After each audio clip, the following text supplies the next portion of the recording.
ನ್ಯಾಯಾಂಗ ವಿಚಾರದಲ್ಲಿ ನಾವು ಹೋರಾಡ್ತಾ ಇದೀವಿ ಅಂದ್ರೆ ಅಲ್ಲಿರೋದು 6-7% ಅದನ್ನ ಪಕ್ಕಕ್ಕಿಡಿ, ನೀವು ಹೋರಾಟ ಮಾಡಿ. ಬಿಕಾಸ್ ಆಫ್ ಏಜ್ ಯಾಕೆ 6-7% ಅವರು ಮನುಷ್ಯ ಅಲ್ವಾ? ಅದ್ರ ಜೊತೆಗೆ ಅದನ್ನ ಕತೆ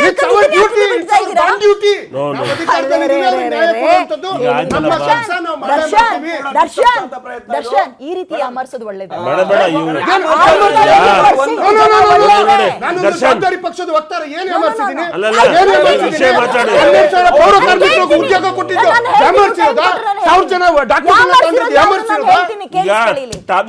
ಲಕ್ಷಾಂತರ ಜನ ಬೇಕಾಗಿರೋ ಲಕ್ಷಾಂತರ ಜನ ಟೀಚರ್ಸ್ ಗಳನ್ನ ಹಾಕ್ಬೇಕಾಗಿರೋ ಕಡೆ 1000 ಗಟ್ಲೆ ಹಾಕಿದ್ರೆ ಸಾಕಾಗತ್ತಾ? ಒಬ್ಬ ಪಿಟಿ ಟೀಚರ್ ಗವರ್ಮೆಂಟ್ ಸ್ಕೂಲ್ಗೆ ಪ್ರೈಮರಿ ಸ್ಕೂಲ್ಗೆ ಅಲರ್ಟ್ ಆಗಿ 19 ವರ್ಷ ಕಳೆದಿದೆ. 19 ವರ್ಷ ಒಂದು ಸಬ್ಜೆಕ್ಟ್ ನ ಟೀಚರ್, ಕನ್ನಡ ಪಾಠ ಮಾಡೋ ಟೀಚರ್,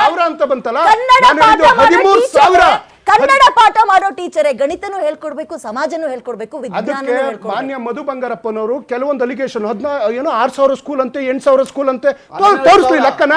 ನಾವಿವತ್ತು ಕರ್ನಾಟಕ ಪಬ್ಲಿಕ್ ಸ್ಕೂಲ್ ಅನ್ನ ಒಟ್ಟು 2000 ಸ್ಕೂಲ್ಗಳನ್ನ ಆಲ್ರೆಡಿ ಉದ್ಘಾಟನೆ ಆಗಿದೆ. ಕುಮಾರಸ್ವಾಮಿ ಬಗ್ಗೆ 1000 ಬಸ್ ಬಿಟ್ರಂತೆ. ಉಕ್ಕು ಮತ್ತು ಕೈಗಾರಿಕೆ ಸಚಿವರು ಉದ್ಯೋಗದ ಬಗ್ಗೆ ಹೇಳಿ, ಕೈಗಾರಿಕೆ ಬಗ್ಗೆ ಹೇಳಿ, ಭದ್ರ ಉಕ್ಕಿನ ಕೈಗಾರಿಕೆ ಬಗ್ಗೆ ಹೇಳಿ, ಮೈಸೂರು ಬಗ್ಗೆ ಹೇಳಿ. ಬಗ್ಗೆ ಮಾತಾಡೋ ಕುತ್ರ ಇಲ್ಲ.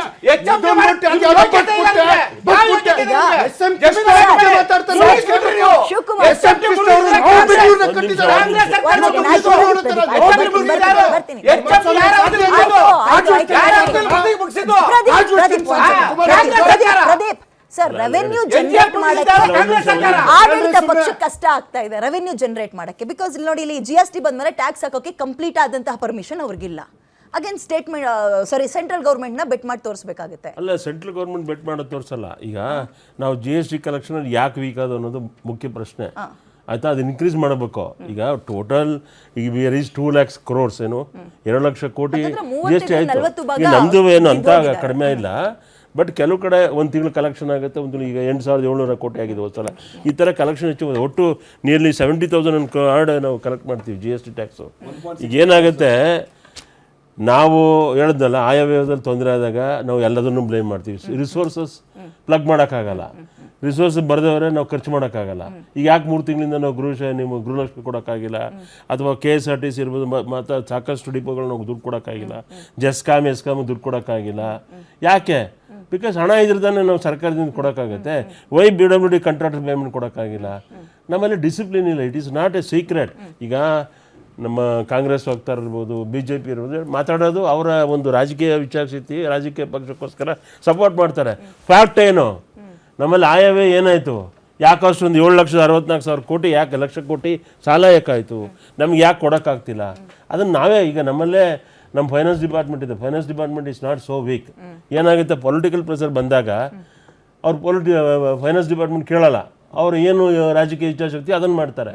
ಈಗ ನೀವು 52,000 60,000 ವೆಲ್ಫೇರ್ ಸ್ಕೀಮ್ ನಾವು ಕೊಡ್ಬೇಕಾದ್ರೆ ನಮ್ಮ ಆಯವೇ ಏನು ಚೆಕ್ ಮಾಡ್ಕೋಬೇಕು ನಾವು. ಅದು ಮಾಡಿದಾಗ ಈ ಥರ ಪರಿಸ್ಥಿತಿ ಅಲ್ಲ ಆಗಿರೋದು ನಿಜ. ಇದು ಓಪನ್ ಸೀಕ್ರೆಟ್. ನಾವು ಈಗ ಇವ್ರನ್ನ ಅವರು ಹೌದು. ಈಗ ಏನಾಗಿದೆ, ಈಗ ನೋಡಿ ಯಾವುದನ್ನಾದ್ರೂ ನೋಡಿ, ಪ್ರತಿಯೊಂದಕ್ಕೂ ನಾವು ಆ ದೇಶ ನೋಡು, ಆ ರಾಜ್ಯ ಸರ್ಕಾರ ನೋಡು ಅಂತೀವಿ. ಒಳ್ಳೇದನ್ನ ಯಾಕೆ ನೀವು ಅಳವಡಿಸ್ಕೊಳ್ಳೋಣ? ಬೇರೆ ರಾಜ್ಯ ನೋಡಿ, ಬೇರೆ ದೇಶ ನೋಡಿ. ನೀವು ಇಂಪೋಸ್ ಮಾಡ್ಬೇಕಾದ್ರೆ ಅದು ನೋಡ್ಬೇಕಲ್ಲ, ಪಕ್ಕದ ರಾಜ್ಯದಲ್ಲಿ ಏನಿದೆ. ಈಗ ಲೇಬರ್ ಪ್ರಾಬ್ಲಮ್ ಇರ್ಬೋದು, ನೈಬರಿಂಗ್ ಸ್ಟೇಟಲ್ಲಿ ಯಾಕೆ ಹೋಗ್ತಾಯಿದೆ ಇಂಡಸ್ಟ್ರಿ ಜಾಸ್ತಿ, ನಮ್ಮ ಲೇಬರ್ ಪೇಮೆಂಟ್ ಇರ್ಬೋದು, ಮತ್ತೊಂದು ಇರ್ಬೋದು. ಅದನ್ನು ಸುಧಾರಣೆ ತರಬೇಕಲ್ಲ. ಈಗ ನಮ್ಮಲ್ಲಿ SME ಸೆಕ್ಟರ್ ನಾವು ಜಾಸ್ತಿ ಉದ್ಯೋಗ ಕೊಡ್ತೀವಿ. SME ಸೆಕ್ಟರ್ಗೆ ಏನು ಸಪೋರ್ಟ್ ಇದೆ ಗೌರ್ಮೆಂಟಿಂದ? ಅಂಥ ಸಪೋರ್ಟ್ ಇಲ್ಲ. ಈಗ ಎಲ್ಲ ಇಂಡಸ್ಟ್ರಿಯಲ್ ಏರಿಯಾಗೆ ಬೇಕಾದಂಥ ಮೂಲಭೂತ ಸರ್ಕಾರ ನಾವು ಕೊಡೋಕ್ಕಾಗಿಲ್ಲ 2.5 ವರ್ಷದಿಂದ. ಈ ಸರ್ಕಾರ ಬಂದ ಮೇಲೆ, ಹಿಂದಿನ ಸರ್ಕಾರನೂ ಅಷ್ಟೇ, ಮುಂದಿನ ಸರ್ಕಾರ ಬಂದದ್ದು ಅಷ್ಟೇ.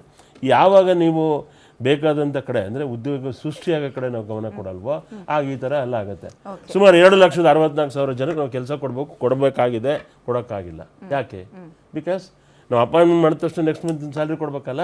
ಅದಕ್ಕೆ ನಿಧಾನ ಆಗ್ತಿರೋದು. Not for the high court. ನೀವು ಹೇಳ್ದಂಗೆ ಹೈಕೋರ್ಟ್ ಒಂದು 6% 7% ಸಮ್ ಕ್ಯಾಸ್ಟಿಸಮ್ಗೋ, ಬ್ಯಾಕ್ವರ್ಡ್ ಕಮ್ಯುನಿಟಿ, SC STಗೆ ಇರ್ಬೋದು ಅಷ್ಟೇ. ಅದರಿಂದ ಏನಾಗಿದೆ, ಯಾವುದೋ ಒಂದು ದರ್ಶನ್ ಕೇಸ್ನ ಬೇಗ ನಾವು ಅಡ್ವಾನ್ಸ್ ಮಾಡಿಸ್ಕೊಂತೀವಿ, ಬೇರೆ ಯಾವುದೋ ಬೇಕಾದ್ರೆ ಅಡ್ವಾನ್ಸ್ ಅಲ್ವಾ. ಇಂಥವ್ದಕ್ಕೆಲ್ಲ ನಾವು ಅಡ್ವಾನ್ಸ್ ಮಾಡ್ಕೊಂಡು ಮಾಡೋಕ್ಕೆ ಹೋಗಲ್ಲ. ಅದರಿಂದ ಎಲ್ಲೋ ನಾವು ಎಡವಿದ್ವಿ ಅಂದರೆ ಸರ್ಕಾರ ಎಡವಿದೆ, ಅದು ಸರಿಪಡಿಸ್ಕೊಂಡು ಹೋಗ್ಬೇಕು. ಈಗ ಏನಾಗುತ್ತೆ, ಕಾಮೆಂಟ್ ಮಾಡಕ್ಕೆ ಎಲ್ಲ ಆಗತ್ತೆ. ಸಿಂಪಲ್ ಈಗ ಏನಾಗುತ್ತೆ, ರಾಜಕೀಯ ಪಕ್ಷದವ್ರು ನಿಮ್ ಪಕ್ಕಕ್ಕಿಡಿ, ಕೇಂದ್ರದಿಂದ ಬರಬೇಕು ಅಂತ ಪ್ರತಿ ಡಿಬೇಟ್ ನಾನು ಹೇಳಿದ ಇಷ್ಟೇ, ಕೇಂದ್ರದಿಂದ ಬರ್ಬೇಕಾದ್ರೆ ನಿಮ್ಮ ವಕ್ತಾರ ಅಲ್ಲಿ ಇದಾರೆ ತಾನಪ್ಪ, ವಕ್ತಾರಲ್ಲ ಅವ್ರು ಕೊಡೋದು ಎಂಪಿಗಳು ಇಸ್ಕೊಳ್ಳೋದು ಏನ್ ಮಾಡ್ತಾ ಇದ್ದಾರೆ? ಎಂಪಿ ಇರ್ಲಿ. ಕೇಂದ್ರ ಮಂತ್ರಿಗಳು ಏನ್ ಮಾಡ್ತಾ ಇದ್ದಾರೆ? ಜಯಚಂದ್ರ ಇದ್ದಾರೆ ಅಲ್ಲಿ. 2,200 ಕೋಟಿ ರೂಪಾಯಿ ಹಣ ಬರ್ಬೇಕು ಸರ್ GST. ಕೇಳಿ. ಡೆಲ್ಲಿನ ಹೋರಾಟ ಮಾಡಿ ಕೇಳಿ. ಅವ್ರು ಕೊಡೋದು ಇಲ್ಲಿ ಕೇಳಿ ಹೇಳ್ತೀನಿ. ಇಸ್ಕೊಳ್ಳೋದು ನಿಮ್ಮಿಬ್ಬರ ಲೆಕ್ಕ. ಅಲ್ಲ, ಇಲ್ಲಿ ಕೇಳಿ. ಕನ್ನಡಿಗರ ಹಕ್ಕದು. ಇದೇ ನಮ್ಮಿಬ್ರಲ್ಲ, ನಮ್ಮ ಕಾಂಗ್ರೆಸ್ ಸರ್ಕಾರ ಅಂತಲ್ಲ. 7 ಕೋಟಿ ಕನ್ನಡಿಗರ ಹಕ್ಕದು. ಕಾಂಗ್ರೆಸ್ ಅಂತ ಹೇಳ್ತಾರಲ್ಲ, ಅಲ್ಲರಿ. ರಾಜ್ಯ ಸರ್ಕಾರ ಮತ್ತು ಕೇಂದ್ರ ಸರ್ಕಾರ ನಿಮ್ಮಿಬ್ಬರ ನಿಮ್ಮಿಬ್ಬರ ವ್ಯವಹಾರ. ಅಲ್ಲ, ನಮ್ಮ ನೀವು ಹೊಟ್ಟೆ ತಗೊಂಡು ಯಾಕೆ ಹೆಂಗೆ? ಲೆಕ್ಕ ವ್ಯವಹಾರ ನಮ್ಮಿಂದ ಅಲ್ಲಲ್ಲ. ಕಿತ್ತಿದಿರಲ್ವಾ, ಈಗ ನಮ್ಮಿಂದ ದೋಚಿದಿರಲ್ವಾ, ಅಲ್ರಿ, ಹಂಗಲ್ರಿ. ಅಲ್ಲ, ಬ್ರಾಹ್ಮಣ ಪವರ್ ಸಿಂಗ್ ಇಲ್ವಾ? ಆಯ್ತು, ಇಸ್ಕೊಳ್ಳಿ. ಯಾರು ಬೇಡ ಬೇಡ ಅಂತಿಲ್ಲ. ಅಂತಿಲ್ಲ. ಅಲ್ಲ, ಘೋಷಣೆ ಆದ ಯೋಜನೆಗೆ ದುಡ್ಡು ಕೊಡ್ತಾರೆ. ಅದಕ್ಕೆ ನಮ್ಮ ಹೊಟ್ಟೆ ಯಾಕೆ ಖರ್ಚು ಮಾಡ್ತಾ ಇದ್ದೀರಿ? ಮೇಡಮ್, ನಾವು ಮಾಡ್ತೇವೆ. ನಾವು ಪ್ರತಿ ಬಾರಿ ದೆಹಲಿಗೆ ಹೋಗಿ ಎಷ್ಟು? ಹೇಳುವಂತ ಕೆಲಸವನ್ನ BJP ನಿರ್ಮಲಾ ಸೀತಾರಾಮನ್ ಅವ್ರ ಹತ್ರ, listen, ಮೋದಿ ಅವ್ರ ಹತ್ರ, ಅಮಿತ್ ಶಾ ಅವ್ರ ಹತ್ರ, ಯಾರು ಅಶ್ವಿನಿ ವೈಷ್ಣವ್ ಅವ್ರ ಹತ್ರ, ರೈಲ್ವೆ ಯೋಜನೆಗೆ ಪ್ರತಿಯೊಬ್ಬರ ಹತ್ರನೂ ಕೇಳಿದ್ದೀವಿ, ಬೇಡಿದ್ದೀವಿ. ದೆಹಲಿ ಜಂತರ್ ಮಂತರ್ ಕೂತು ಹೋರಾಟ ಮಾಡಿದ್ದೀವಿ. ಪ್ರದೀಪ್, ಓಕೆ, ದರ್ಶನ್, ಈಗ ಬಿಜೆಪಿ ನಾವೇನ್ ಮಾತಾಡ್ತೇವೆ ದರ್ಶಕರಿಗೆ ಹೋಗ್ಬೇಕು. ನಾವು ಕೂಗೋದ್ರೆ ದರ್ಶಕರು ನಾವು ಕೇಳೋರು ಸರ್. ಬಿಜೆಪಿನೋ ಜೆಡಿಎಸ್ MLA ಇದನ್ನ ಕಂಪ್ಲೇಂಟ್ ಮಾಡಿದ್ರೆ ರಾಜಕೀಯ ಬಿಡಪ್ಪ ಅನ್ಬೋದು. ನಿಮ್ಮದೇ ಪಕ್ಷದ ಮಿನಿಸ್ಟರ್ಗಳಲ್ಲ MLA ಅಭಿವೃದ್ಧಿಗೆ ₹1 ಸಿಗ್ತಾ ಇಲ್ಲ, ಹಿಂಗೆ ಆದ್ರೆ ರಾಜೀನಾಮೆ ಕೊಟ್ಬಿಡ್ತೀನಿ ಅಂತಾರೆ. ಒಂದಲ್ಲ ಎರಡಲ್ಲ ನಂಬರ್ಸ್ ಗಳನ್ನ ಹೇಳ್ತಾ ಹೋಗ್ಬೋದು. ಹಂಗಾರೆ ಇದನ್ನ ಏನಂತೀರಿ? ಆ ಪ್ರತಿ MLA-ಗಳಿಗೂ 50 ಕೋಟಿ ರೂಪಾಯಿ ಮತ್ತೆ ಪ್ರತಿ ಜಿಲ್ಲೆಗಳಿಗೂ No. ಉದಾಹರಣೆ No, ಪ್ರತಿ MLA-ಗಳಿಗೂ, ಪ್ರತಿ MLA-ಗಳಿಗೂ 50 ಕೋಟಿ ರೂಪಾಯಿ ಹಣ, 50 ಕೋಟಿ ರೂಪಾಯಿ ಹಣ. ಮೇಡಮ್, ನಾನು ಕೊಟ್ಟರು ಅಂತ ಬಂದು ಮಾತಾಡ್ತಾ ಇದ್ದೀನಿ. ಏನಾಗಿದೆ? ಏನ್ ಸಿಗುತ್ತೆ ಮೇಡಮ್? ಪ್ರಶಸ್ತಿ ಕೊಡ್ತೀರಾ? ನವ್ಯ ಮಾತಾಡಿ, ಜೋರಾಗಿ ಮಾತಾಡಿ, ಪ್ರಶಸ್ತಿ ಕೊಡ್ತೀರಾ? ಪ್ರದೀಪ್, ಯಾರ್ಗೂ ಅರ್ಥ ಆಗಲ್ಲ. ಯಾರಿಗೂ ಅರ್ಥ ಆಗಲ್ರಿ. ಸಮಾಧಾನ ಮಾತಾಡ್ರಿ. ಮೇಡಮ್, ಒಂದು ಚಿಕ್ಕದಾಗಿ ಹೇಳ್ತೀನಿ. ಉದಾಹರಣೆ, ಇವಾಗ ಬಿಜೆಪಿ MLA ಸುರೇಶ್ ಗೌಡ್ರು, ಜ್ಯೋತಿ ಗಣೇಶ್ ಇದ್ದಾರೆ ಇಲ್ಲಿ ತುಮಕೂರಲ್ಲಿ. ಅಲ್ಲಿಗೆ 1,250 ಕೋಟಿ ರೂಪಾಯಿ ಕಾಮಗಾರಿಗಳು ಶಂಕುಸ್ಥಾಪನೆ ಮಾಡಿ ಬಂದಿದ್ದೀವಿ.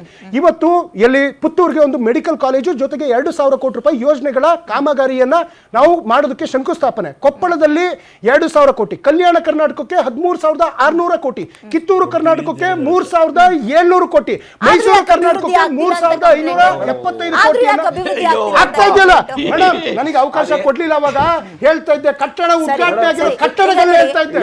ಇದೆಲ್ಲ ತಪ್ಪು ಮಾಹಿತಿ ಮೇಡಮ್. ನಾನು ಹೇಳ್ತೀನಿ ಕೇಳಿ. ಇವತ್ತು ಇತ್ತೀಚೆಗೆ ವರದಿ ಬಂದಿದೆ, ಗೋವಿಂದ ಸ್ವಾಮಿ ಆಯೋಗದ ವರದಿ ಬಂದಿದೆ. ಅವ್ರ ಪ್ರಕಾರ ರಾಜ್ಯದಲ್ಲಿ 175 ತಾಲೂಕು ಇವತ್ತು ಅತಿ ಉಳಿದಿದೆ. ಯಾವುದೇ ರೀತಿ ಒಂದು ಮೂಲಭೂತ ಸೌಕರ್ಯನೂ ಇಲ್ಲ ಅಲ್ಲಿ ಅಂತೇಳಿ ಆತಂಕ ವ್ಯಕ್ತಪಡಿಸಿ ವರದಿ ಕೊಟ್ಟಿದ್ದಾರೆ ಸರ್ಕಾರಕ್ಕೆ.